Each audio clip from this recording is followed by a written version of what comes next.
Kalau kita bicara mengenai desain, terutama di trilogi ya, itu kan ada dua produk dan juga desain komunikasi visual. Yang paling membedakan itu apa Pak? DP dan DKV. Nah ini sebetulnya saya mencoba untuk tidak tidak oversimplify ya, tidak menyederhanakan terlalu lebih, tapi kalau boleh saya lihat beda dasarnya, beda rootsnya, dua desain produk ini dia punya kemampuan yang harus dimiliki adalah 3-dimensional, visual secara 3 dimensi. Di DKV itu 2 dimensi, walaupun di dalam hidup kita ini nggak mungkin dibedain nih, mau 2 dimensi mau 3 dimensi enggak, tapi roots roots keilmuannya di situ.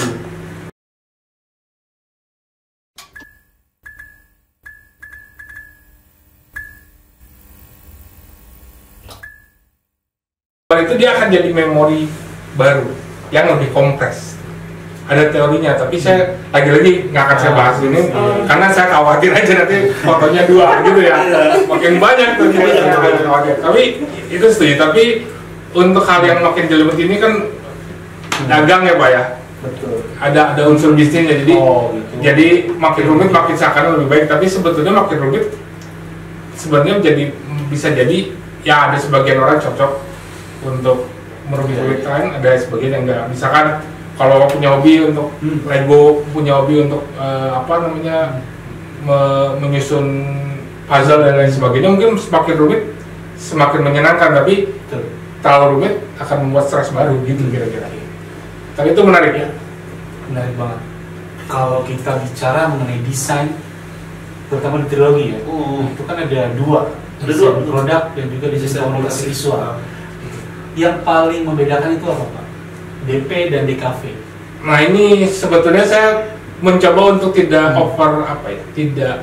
tidak oversimplify ya, tidak menyederhanakan terlalu lebih, tapi kalau boleh saya lihat beda dasarnya, beda rootsnya, dua desain produk ini dia punya kemampuan yang harus dimiliki adalah 3-dimensional, visual secara 3 dimensi.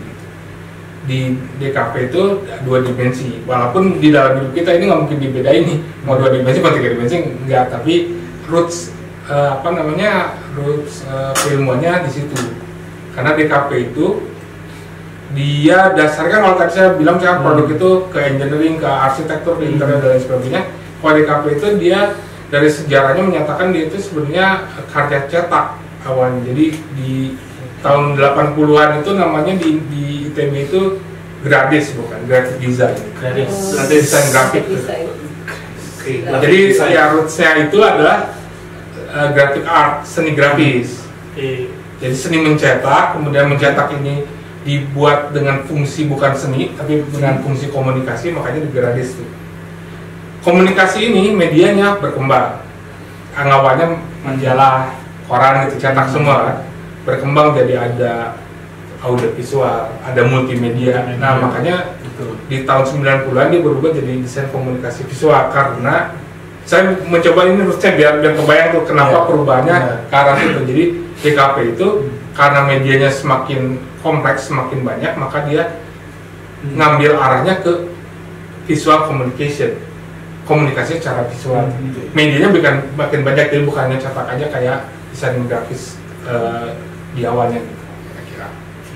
Garis besarnya 3D dan 2D. Ya itu menurut saya sih oversimplify ya, terlalu menyederhanakan masalah, tapi kira-kira begitu. Mungkin kalau DP sendiri mungkin ditambahin sedikit. Jadi DP itu belajar menghubungkan antara teknologi sama manusia. Jadi apa tuh Pak? Contohnya misalkan mic ini ya, kalau ini kan nanti takutnya promosi padahal nggak ada. Ini mic ini, kenapa bentuknya seperti ini? Padahal fungsinya adalah hanya menangkap suara. Kenapa modelnya ada yang seperti ini? Ada yang dapat dudukan, ada yang dikasih screen itu biar filternya. Secara teknologi dia hanya menangkap suara. Tapi bagaimana kita bisa nyaman untuk menggunakan teknologi itu, itulah munculnya desain. Kenapa ini sebagian ini lebih panjang karena biar mudah dipegang. Nanti fungsinya untuk handheld gitu. Ada fungsinya untuk disimpan ditaruh di sini. Ini ada kajiannya Pak. Kenapa jaraknya harus sekian meter? Itu hitungan, ada hitung-hitungan dan kemudian ada teknikal. Karena bisa kalau kenapa ini nggak misalkan 5 cm aja, pasti dia nggak bisa ketekuk tuh. Nah ini ilmu desain produk yang sebetulnya menurut saya sangat potensial untuk dipelajari. Luar biasa desain produk bagi saya bukan hanya sekedar ilmu, bukan hanya sekedar profesi, tapi ini kayak jalan hidup Pak. Jadi Bapak kalau mau sempat nyimpan foto saya memang agak ke sana, tapi enggak ada rencana sih Pak. Kenapa saya pikir ini bukan hanya sekedar profesi gitu ya? Dan semua orang harus belajar tentang desain produk, Pak Adit dan Mbak Ivani dan Mela juga.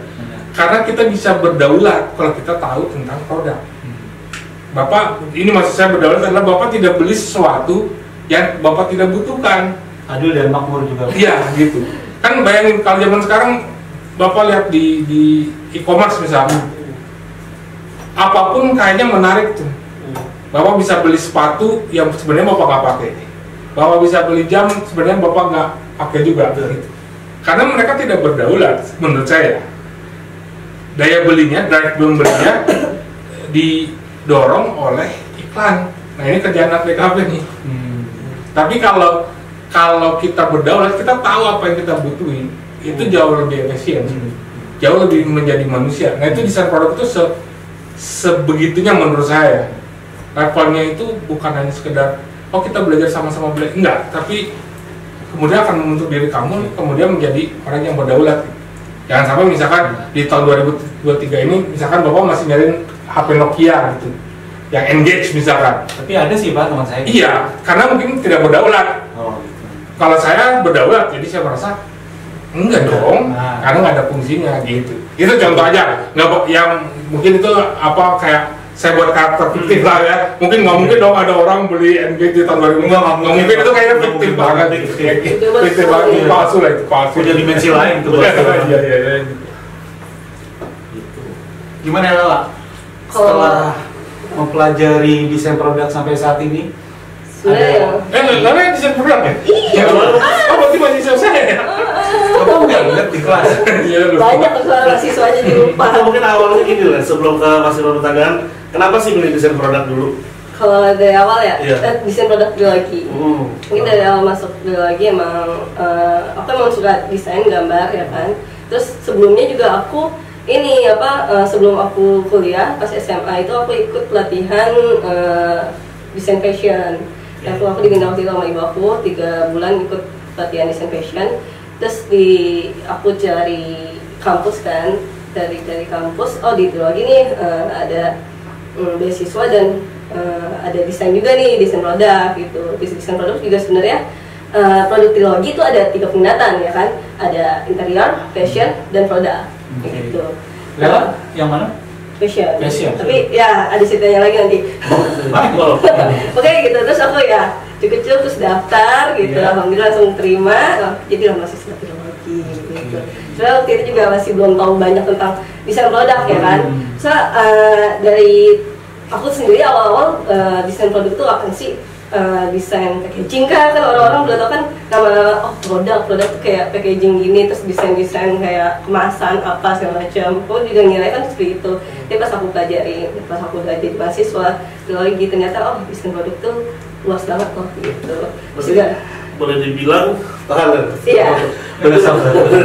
Berarti bisa dibilang bahwasannya sekarang Lela ini berada di jurusan yang tepat lah dengan minat dari awal dulu kecil ya. Karena tadi juga pas kecil sudah mulai gambar, terus pas SMK fashion design dan masuk ke biologi pun sekarang jurusannya adalah desain produk dan konsentrasinya fashion design.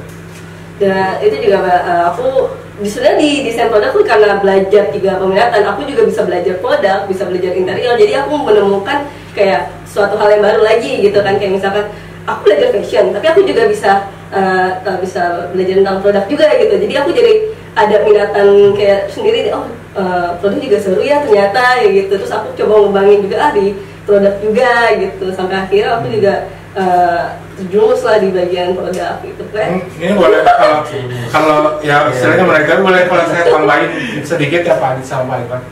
Jadi di trilogi ini kita kan banyak orang merasa bahwa lebih baik spesifik aja nih misalkan fashion aja gitu.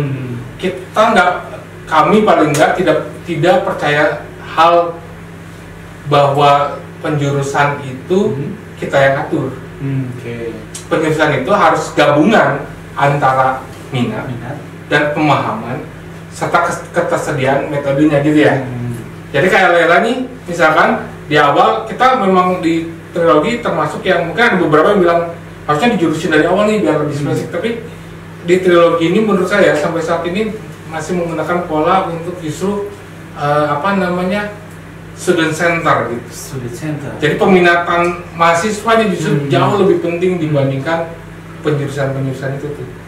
Jadi kita mau ngembangin kapasitasnya mahasiswanya gitu, sesuai dengan amanat undang-undang tentu ya, mencerdaskan kehidupan bangsa gitu. Yang seperti itu gitu kira-kira. Berarti dari awal tadi Lela pilih fashion atau setelah perjalanan? Pas di pertengahan perkuliahan aku ketemu produk juga. Aku berkesempatan buat bikin produk gitu, desain produk. Terus itu juga aku kayak enak nih di produk, jadi kayak lebih luas dan lain-lain. Kayak aku itu pertama tuh nyobain produk itu pakai material bambu ya kan di semester 3. Terus aku kayak bambu ini bisa dieksplor loh gitu, jadi produk-produk yang lainnya gitu. Bambu kuning? Bambu aja. Bambu runcing? Lebih kayak gitu saya rasa. Bisa seperti itu. Terus kayak coba deh aku kembangin lagi, aku eksplor lagi produk ini bisa jadi apa aja sampai hingga aku TA juga gitu. Berarti tugas akhirnya dengan material bambu juga? Iya benar. Mungkin ada contoh produknya atau ada di rumah sih, ada fotonya. Oh boleh kalau ada fotonya. Ada contohnya? Ada contohnya. Ini yang sekali ibu sih wajar. Boleh ada di ruangan ini? Di mohon maaf lagi batu. Boleh dilihat Lela ini. Lela itu Bapak. Aku presentasi juga nih sekalian. Ini adalah salah satu kebanggaan desain produk trilogi. Oke, baik. Menurut Rocky kira-kira sebelum Lela dudukin mahasiswa DPN ideal tuh gimana sih sebetulnya? Sebetulnya ini buat teman-teman kali ya yang mulai merasakannya hidup saya terpanggil gitu dan lain sebagainya sebelum dibayar. Ya, saya biasanya orang nanya itu karakter ideal itu dosen ideal kayak gimana gitu. Saya sih menurut saya dosen itu fungsinya fasilitator. Artinya kita harus menentukan dulu mahasiswa yang ideal itu seperti apa.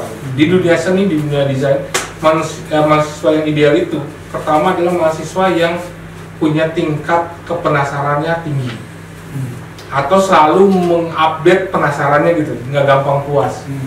Ada apa istilah-istilah saya suka gunakan tuh di mungkin Lela masih ingat ya. Pokoknya dengan saya kalian harus menantang diri. Karena dua pilihan nih Pak Ipat. Mau kamu menantang diri sendiri apa saya tantangin gitu. Nah ini kata saya itu nggak omong kosong tuh ya. Jadi Lela pernah mendapatkan sampai ingat ya Lela betul. Misalkan nih saat sebelum keadaan ya, Lela itu pingin 1 periode. Maksudnya ya dia ngejain Himani. Bagus banget sih sebetulnya, cuman saya kasih pilihan mau menantang diri atau saya tantangin. Ternyata dia kayaknya cukup nih Pak. Oke, berarti saya nantang gitu kan. 2 periode juga gitu. Iya, ya. Tapi kan selesai tepat waktu, hasilnya juga sangat-sangat baik gitu menurut saya. Bahkan yang paling saya senang itu bukan karyanya ini yang Bapak lihat dan bagus banget. Bukan ini yang membuat saya senang dengan Lela, tapi saya senang Lela nemuin passionnya gitu. Betul. Di prodi ini dia menemukan passionnya gitu. Betul. Itu yang jauh lebih penting daripada yang lainnya sih kalau menurut saya pribadi. Dan bahkan mungkin ya Lela ini salah satu mahasiswi yang pintar ngatur waktu, ya kan? Iya. Ketua Hima juga, ya enggak? Terus juga tentunya kegiatan tugas-tugas dari Rocky, gitu kan? Terus juga di luar. Ikut UKM juga. Kelemahannya cuma satu sih sebenarnya. Gimana tuh? Kurang pintar mencari pasangan.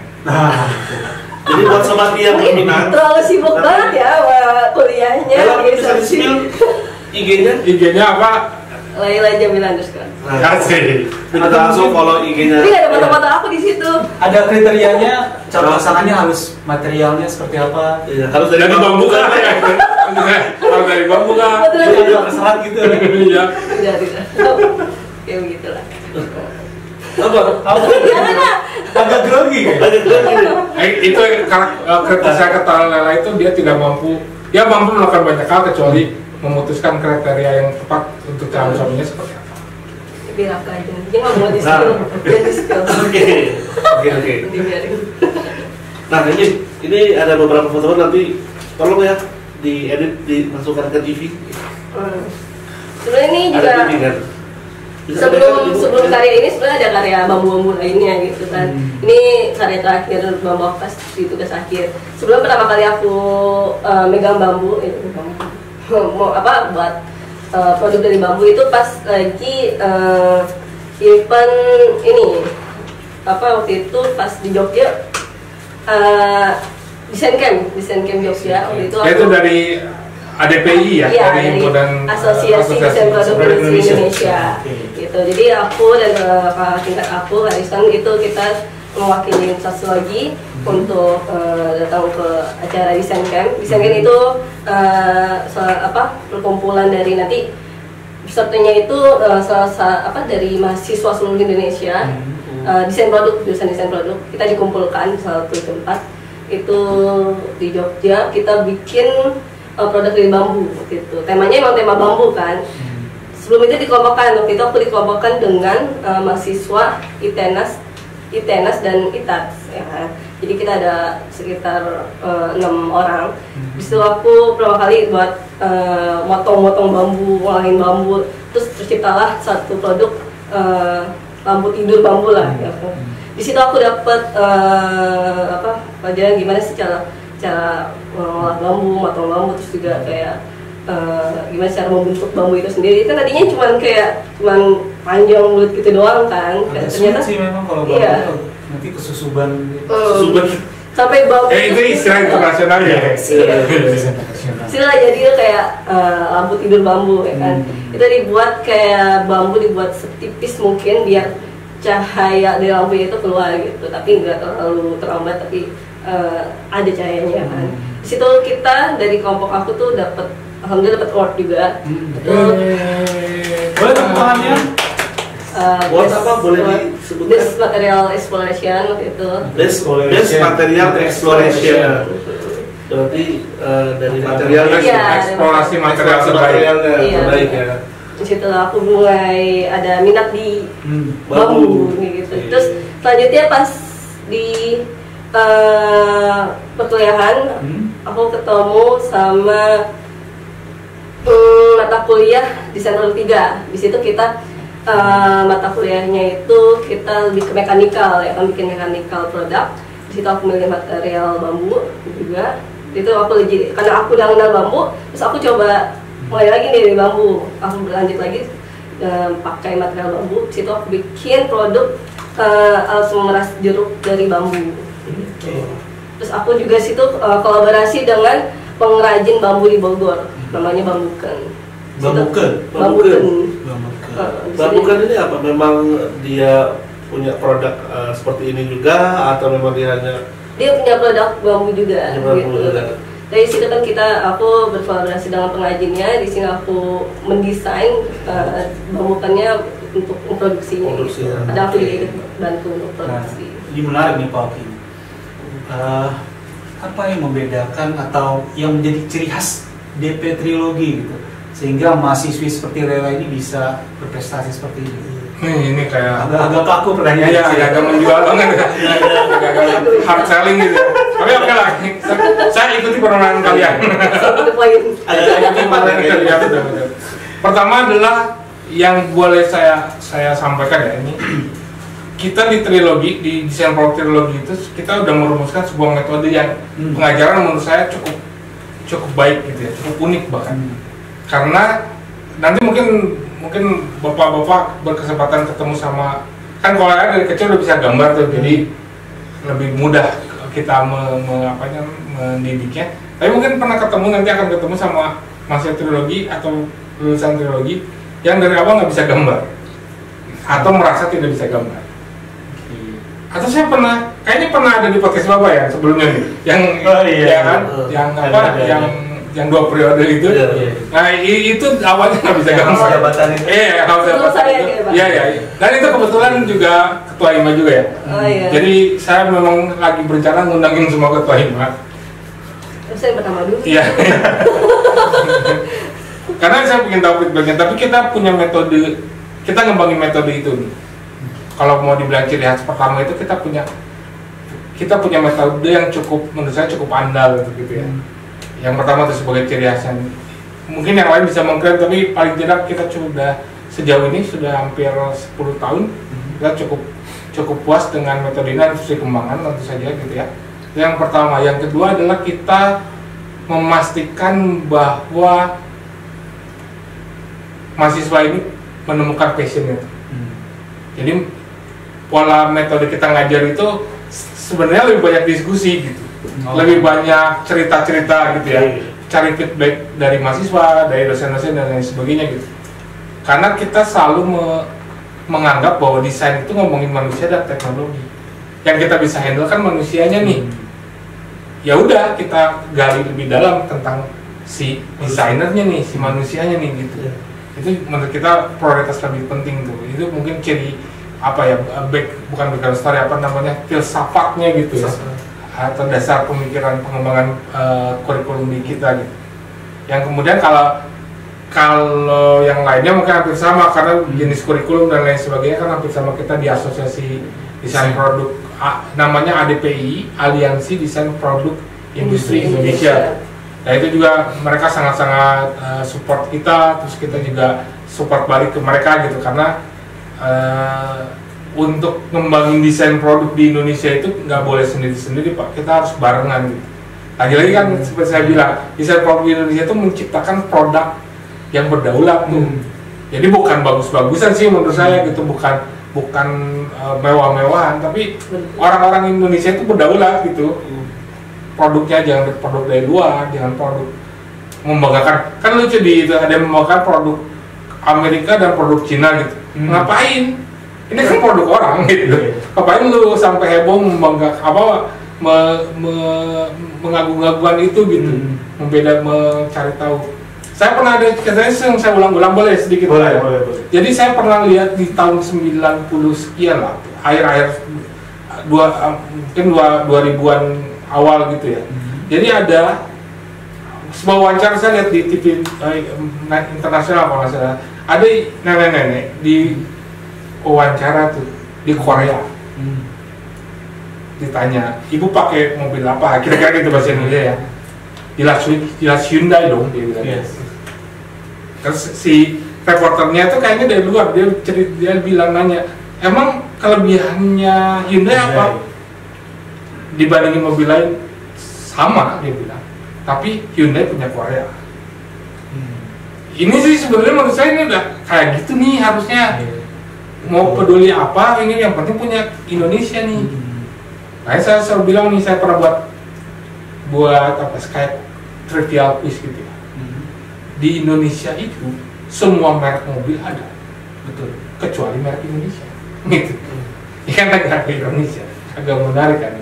Tapi saya lihat dari itu, saya bilang, wah ini orang-orang harus makin banyak nih berdaulat gitu ya tentang desain produk, sehingga bisa memilih desain produk itu bukan hanya sekedar bawa fungsi, tapi bawa negara kita gitu. Dan itu 20 tahun kemudian Hyundai udah di mana-mana. Gila nggak? Boleh ngomong gila nggak? Ini begitu aja ya. Tapi itu bukan karena Hyundai lebih baik dari yang lain, tapi karena Hyundai itu merepresentasikan orang Korea gitu. Saya berharap sih suatu saat Indonesia punya produk yang sebesar itu, yang merepresentasikan orang Indonesia. Samsung gitu Pak, gila Pak. Semoga mobil SMK bisa dunia Pak. Ya, makanya kita harus berdaulat. Ini Pak kata-kata ini Pak. Jadi kita nggak bisa juga. Ini agak susah nih tahun politik nih, saya ngomongnya. Nggak bisa juga nih, hanya sekedar gimmick untuk produk. Karena produk itu harus disebut produk karena ketika dia menyelesaikan sebuah masalah. Kalau nama masalah Pak, namanya bukan produk atau tidak didesain sebagai desain produk gitu kan. Tapi menurut Bapak apakah itu? Bapak yang tertarik kalau saya ngomongin politik. Bukan politik, ngomongin produk dalam negeri. Apakah dipersulit untuk mempromosikan produk dalam negeri sendiri sehingga istilahnya agak di bawah gitu dengan produk-produk dari luar?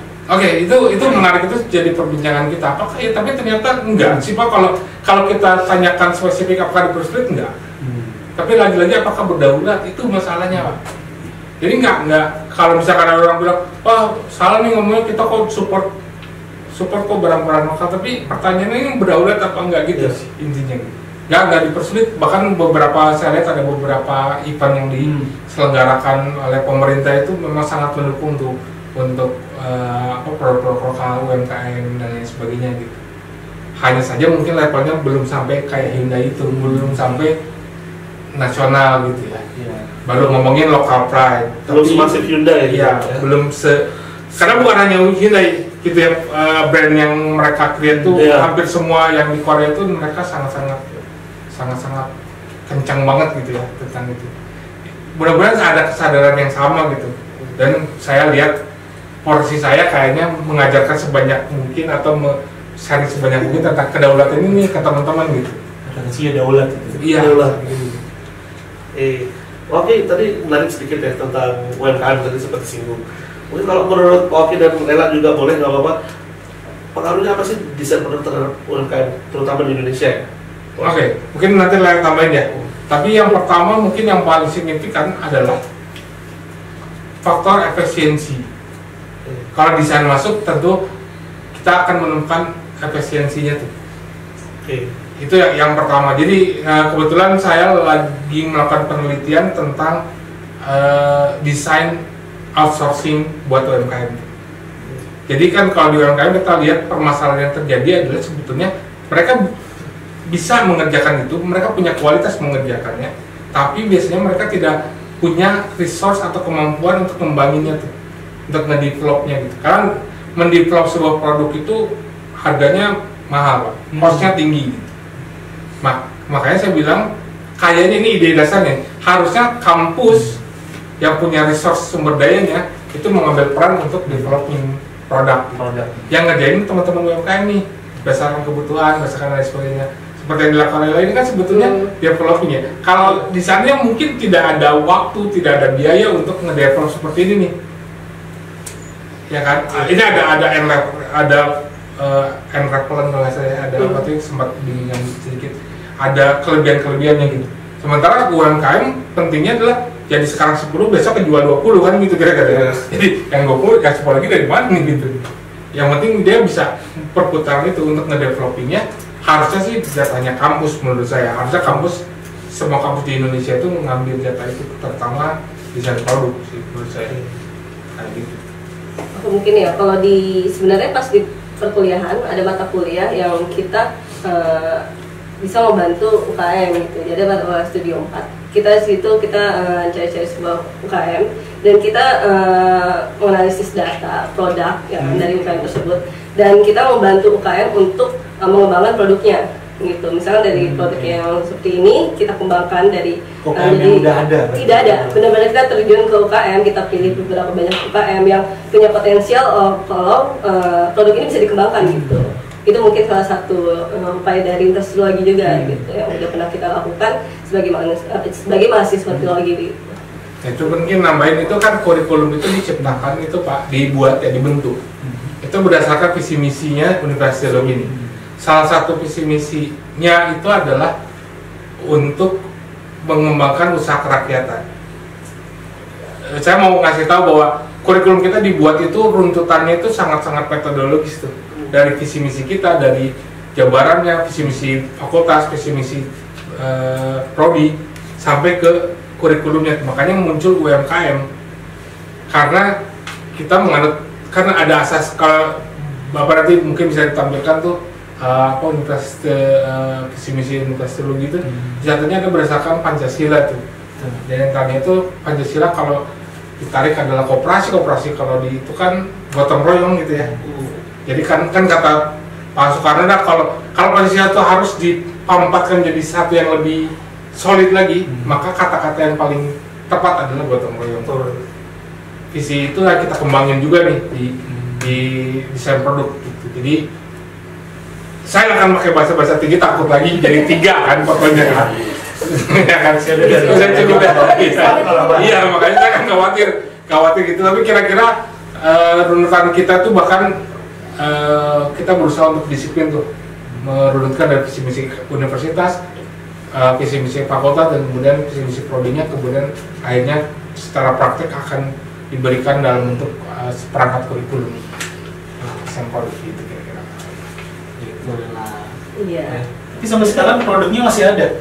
Fisiknya di UKM ada, aku ada di rumah. Dimanfaatkan juga ya di rumah customer. Nah, karena ada beberapa teman-teman Lela dibeli ya, Iya, karena desainnya gitu. Ini bisa dijual lagi. Ada yang dipakai juga dari UKM. Kalau dari luar negeri juga kalau nggak salah saya lihat di Jepang juga masih pakai bambu-bambu untuk masak gitu ya. Sekarang juga produk-produk bambu juga sekarang udah banyak, ada tren juga kan, dikembangkan terus jadi botol bambu atau produk-produk lainnya gitu kan. itu adalah sumber material yang bisa di-develop sama Indonesia. Indonesia kaya banget dengan bambunya itu. Padahal kalau nggak salah belum lama ini di Tiongkok sempat ada larangan ya penggunaan supit dari bambu. Ya. Karena sudah mulai menipis lah bambu di sana di Tiongkok gitu. Mungkin banyak pandai sana. Iya, karena dia menggunakan untuk tirai bambu kan, bukan supit bambu kayaknya. Untuk tirai lebih banyak wakil tirai. Daripada tirainya bolong, mending nggak pakai sumpit gitu maksudnya. Tapi Indonesia itu lebih banyak, ya Cina sebenarnya salah satu itu. Dan ini kan saya lihat itu kan ada konflik mungkin, bukan karena bambu itu salah satu varietas atau satu tumbuhan yang mudah sekali tumbuh, Pak. Gitu. Jadi kalau ada kehilangan, saya pikir, tapi saya nggak mau ke sana, nanti Bapak senang banget. Tapi kemudian menurut saya Indonesia punya bukan hanya bambu, banyak hal sebetulnya kita bisa kembangkan. Syaratnya selama kita berdaulat, intinya begitu ya, terhadap produk-produk kita. Saya sampai terperangah lagi. Iya. Ini seperti 3 foto. Saya lupa. Untuk daripada Besok foto album keluar. Iya. Khusus kan. Betul. Ini. Ya mungkin jangan ada foto saya di depan buku, Pak. Iya. Itu nanti aja.